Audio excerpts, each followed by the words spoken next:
Hola a todos, bienvenidos a este tutorial donde aprenderemos el modificador Boolean.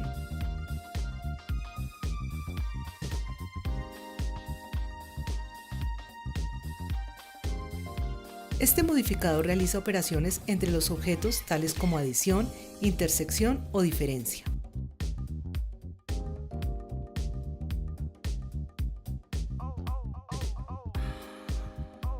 Para usarlo es necesario tener un objeto principal y un segundo objeto con el cual realizar la operación.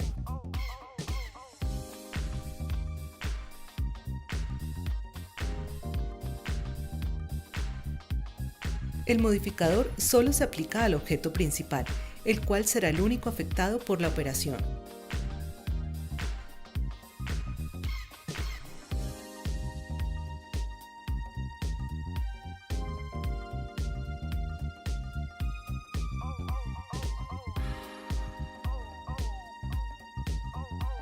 Las operaciones son diferencia, donde se resta el segundo objeto al objeto principal.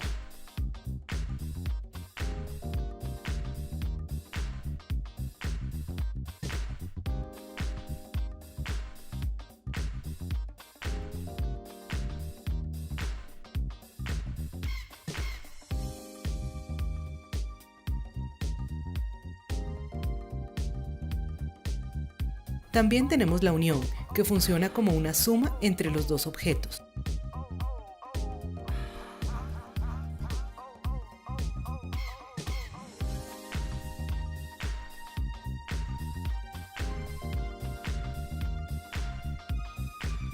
Por último está la intersección, donde se obtiene como resultado la zona que se cruza de los dos objetos.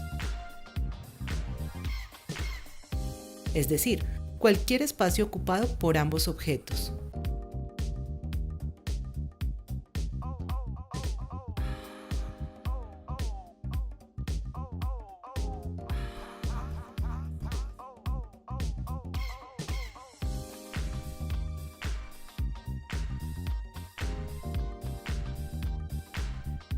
Si tienes alguna duda, puedes dejarla en los comentarios y la solucionaremos en un próximo video. Te invitamos a que te suscribas al canal y a seguirnos en las redes sociales, donde podrás ver nuestros proyectos y estar al tanto de los tutoriales que tenemos para ti.